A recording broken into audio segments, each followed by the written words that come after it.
Hey guys, welcome back to the shop.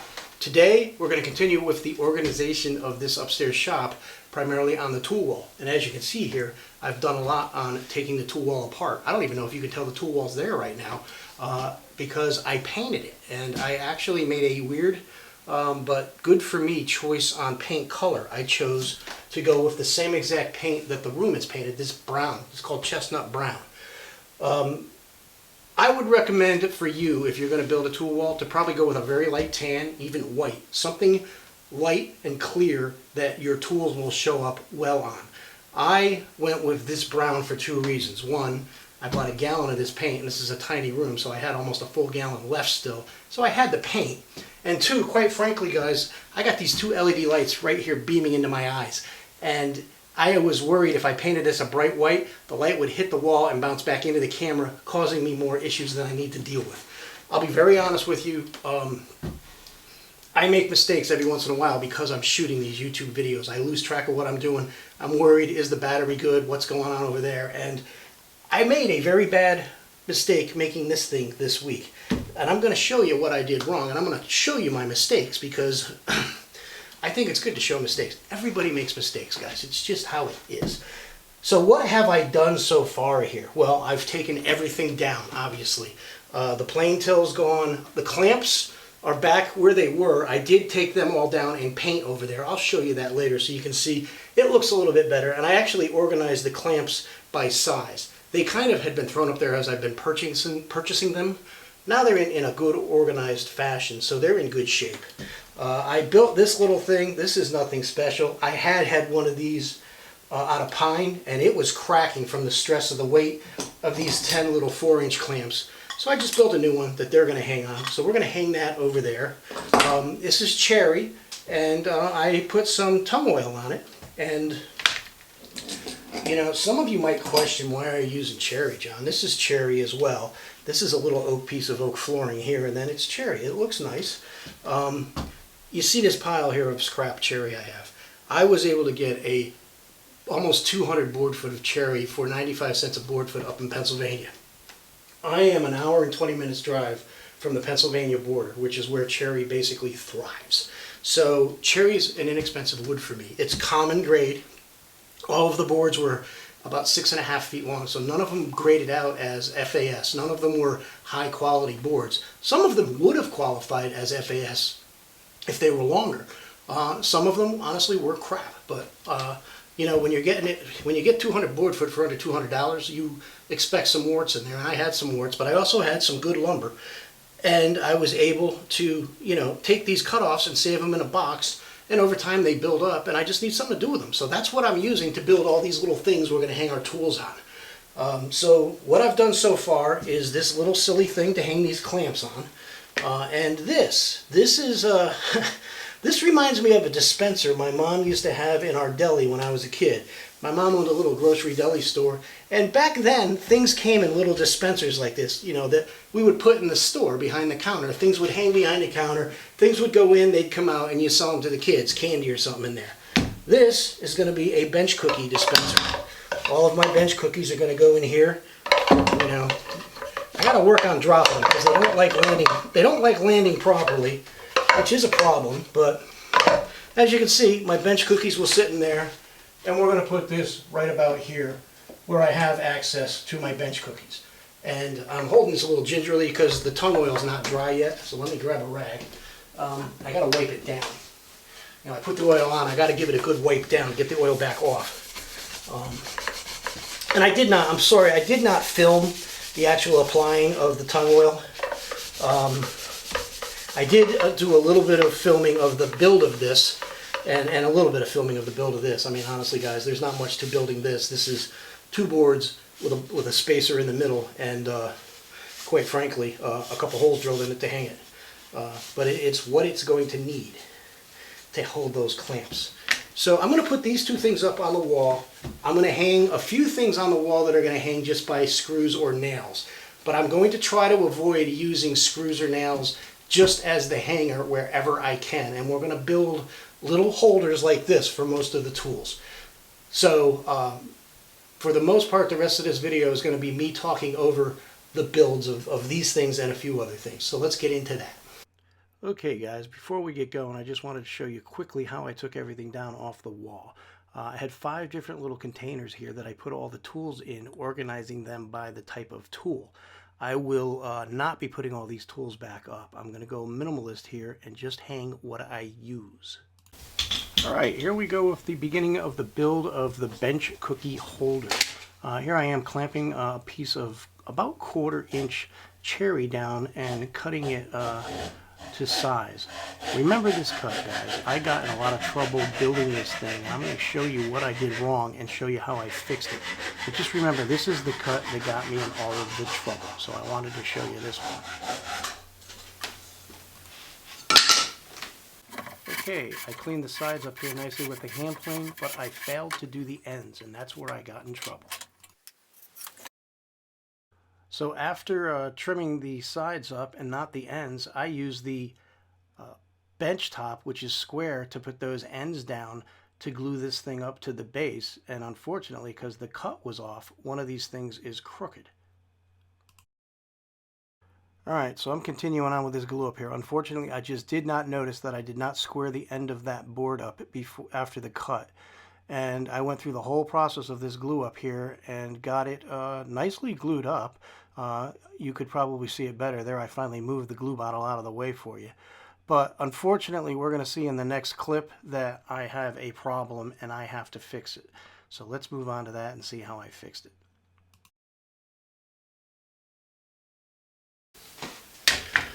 Hey guys, alright, I'm not really sure what we're going to get out of this glue up here.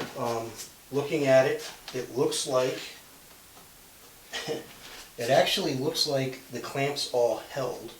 So let me start disassembling here and see what we get. I'm expecting it to be very crooked. I'm expecting this to be where I'm going to have to put the front in and bend that in too. But, you know, this is a... You know, when you make mistakes and you start forcing wood around, the glue will hold it. But generally, you're chasing that mistake all the way around the project. Literally all the way around the project. You're going to chase the same mistake.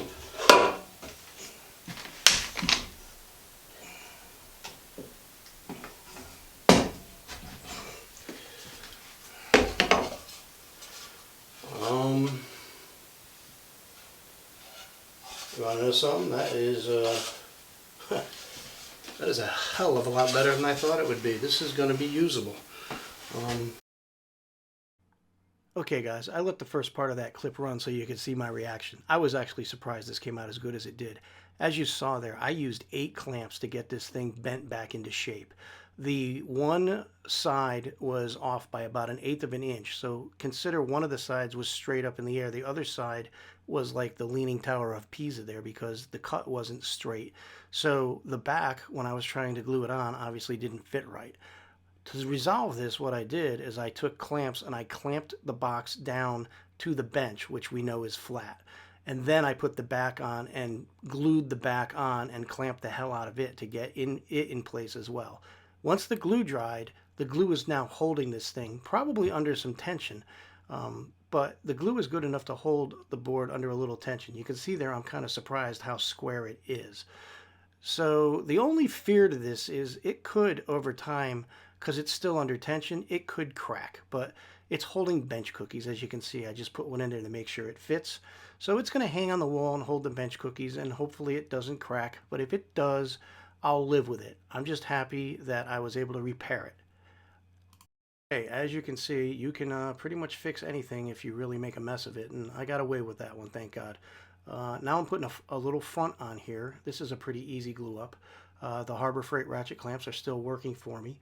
Somebody asked me if I checked the Bremen clamps I talked about. That blue one there is a Bremen clamp. I will include that in my final review in June, but so far so good with these things.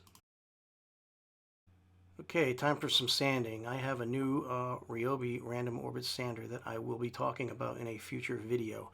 You can see on the front of that box there is some definite burning where my table saw spliced that board down. But the sander did a good job with it, so we're good there. Okay guys, I'll briefly talk about the clamp holder I built as well. I basically here am trimming down the boards to length. This is basically just 2 pieces of cherry with a spacer in between on each side so the handles of the clamps can slip into them. I drilled a couple of holes on the front end to get a drill bit into to drive the screws into the wall through the back board. I'll show you exactly what I mean by those holes when I hang it on the wall in a minute here. This was very simple. I didn't need to show you that much of it. Here it is being glued up, and I'll show you the hanging of it in a minute. Hey guys, so here is the little clamp holder. I mean, literally, like I said, I only did this in about 40 seconds because it is 2 pieces of lumber with a spacer in between on each side, a hole in the front so that I can get the drill bit through to screw this thing to the wall. It's just going to go against the wall like this, and all 10 of the clamps will hang like that. So I'm going to get it hung up in the corner here now. As you can see, let me zoom you in. The clamps are now in their corner, well organized, and it's painted, so it looks a little bit better there. So I'm going to go hang this on the wall now. I'll keep you guys zoomed in here. I fear in this corner, I'm going to pan it out as far as I can, but I fear you're going to see nothing but my back when I do this, but let's see what happens.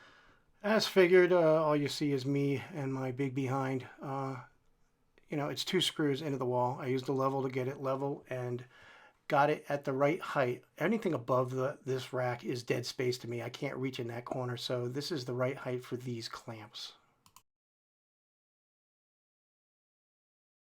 Okay guys, there's all 10 clamps. Very easy to reach up here, grab one, take it down to the bench, use it, put it back up. That's how I want these things to go. Nice, easy things to hang. So let's put this guy up now. Alright guys, I'm hanging this saw temporarily here because this bench cookie box is going right under it. All you can see is my back doing this, so I sped it up. It's just 3 screws. Biketoberfest was great that year, by the way.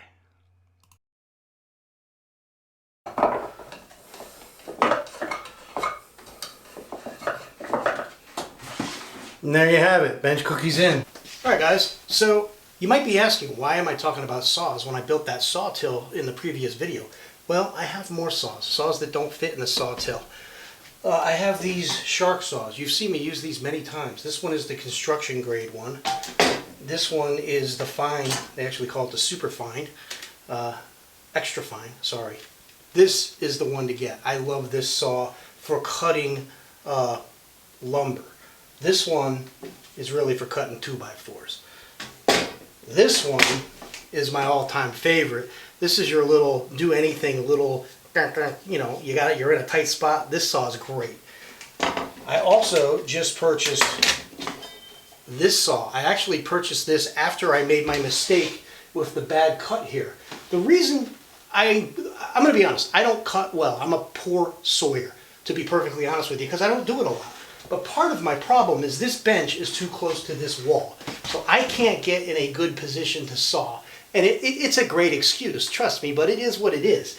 This is shorter. I'm going to be able to use this here in a good posture, which means I lose my excuse, which is going to suck when that happens and I make another bad cut. But I just picked this up. This is the Schweizer small Ryoba. Don't know how well it's going to work yet. Just opened it out of the package 2 hours ago, so time will tell, but he's going to get a spot in the wall. Then I have a little flush cut trimming saw. This is a saw that has no set. So this is to get down like that and flush up. All 5 of these saws are going to hang up in this corner. They'll hang down where I can reach them here, but they can go all the way to the top, which is nice, making use of that space up at top. And I'm just going to put these up with brads, guys. This is the one time that, to be honest, a nail is what these things need. They have the holes in them. Really nothing special here. Sorry that the lights are in your view. I had to zoom way out to get to the top of the board so you could see me nailing these in. So you see the microphone and the lights. That's where they aim at me all the time. Just nailed the 5 of them up. Alright guys, there's the 5 saws, the bench cookies, and the 10 4-inch clamps. The next thing I'm going to do is I'm going to fill up the chisel rail. I'm going to pull the camera back up close so you can see again. If you guys remember, I had a full length chisel rail here, and I had chisels going almost the whole length. Again, we're going back to minimalist here, so we're not going to have 40 chisels in this anymore. We're going to have just the right amount of chisels. We're going to have screwdrivers. We're going to have rasps. We're going to have files. We're going to have some carving chisels. We're going to fill the tool rail up probably, but we're going to fill it up with different tools that I use that weren't in here before. So let's get that going. Okay guys, now we're going to fill up the chisel rail is what I call it, but it's going to be more than chisels in here. You can see it here. It's the same color as the board now, the wall. But what it is it's a 1x4 that runs the whole length of the piece of plywood I have hung up here.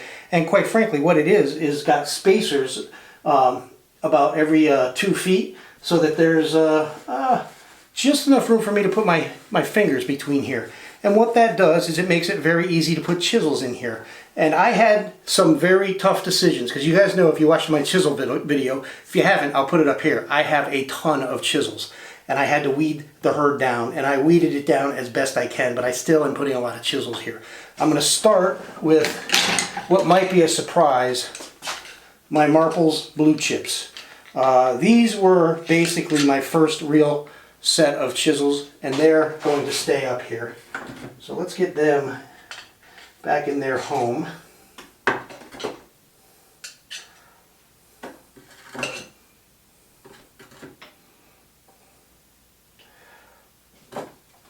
Now I also want to have a few specialty chisels.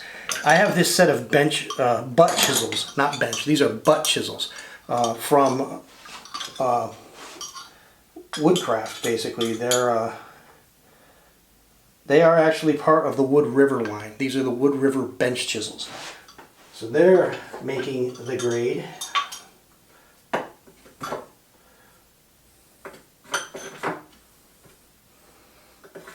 And then, well, you know, you need a few extra specialty chisels.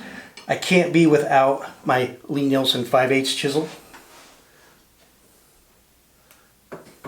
Okay, I also cannot be without my Veritas 3/8 inch chisel. And then I want a wide chisel, and believe it or not, this is just a big wide Stanley it's an 1.5 inches. You know, it's a Home Depot Stanley chisel. And then I have a paring chisel, a nice old Swan paring chisel, and a Japanese dovetail chisel that I just purchased and I haven't used yet. So I don't know if this is going to work for me or not, but I'll let you know how it goes. And the reason he's getting a spot here is I have to try him out. That's all of the traditional bench chisels I'm going to put on here, which is still a lot. It's 5, 6, 7, 8, 9, 10, 11, 12, 13, 14 chisels. And if you watched my chisel video, I told you only need 3 to 5, and here I am putting 14 of them up here. So I have a chisel fetish, guys. It is what it is. So it's just how it goes. But that's all. I used to have 10 more up here, the whole Nerex set.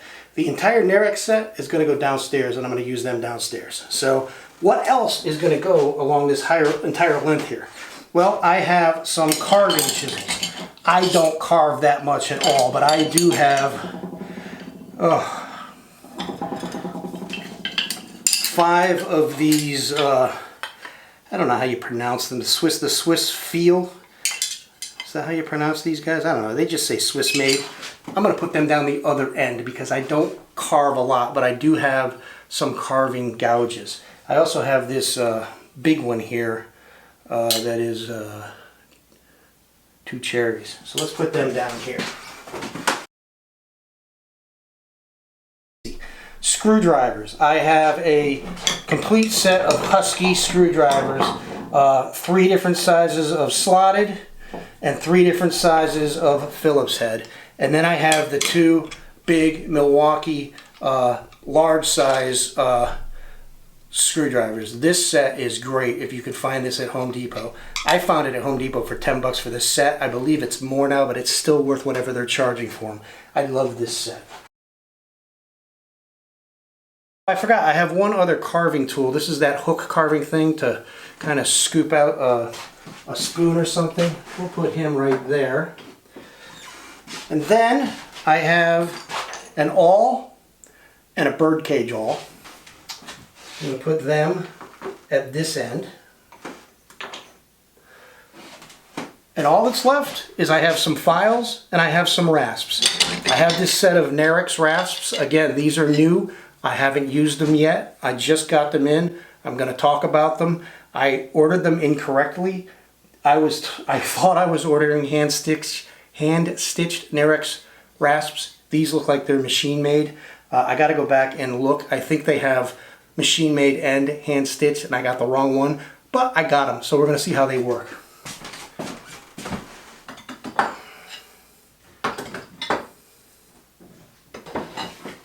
Okay, with the rasps, I'm going to have some files. Alright, and there you have it. There is the entire chisel rail.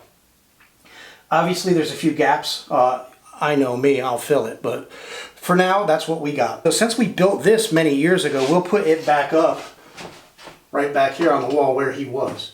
So the Shin-2 rasp lives.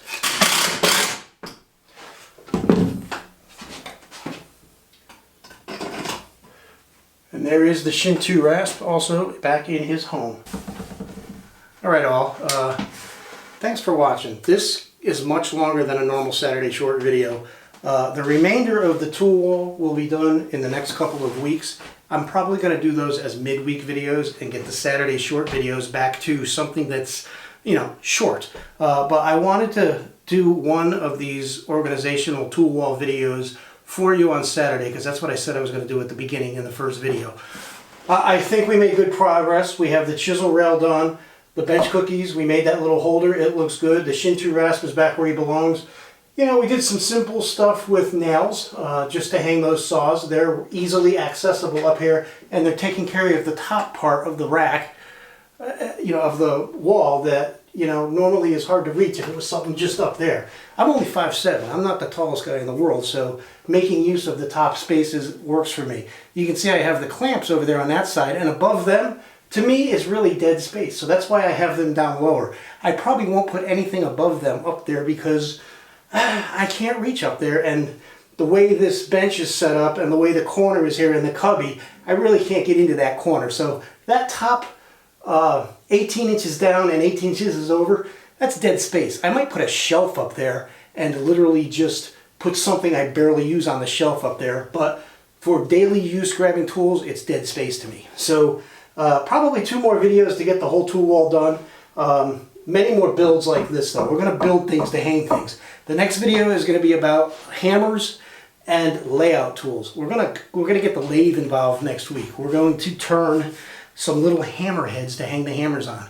And yeah, I know I can bang some nails in the wall and hang the hammers too, but why not get the lathe involved in this video and have some fun turning some little hammer heads.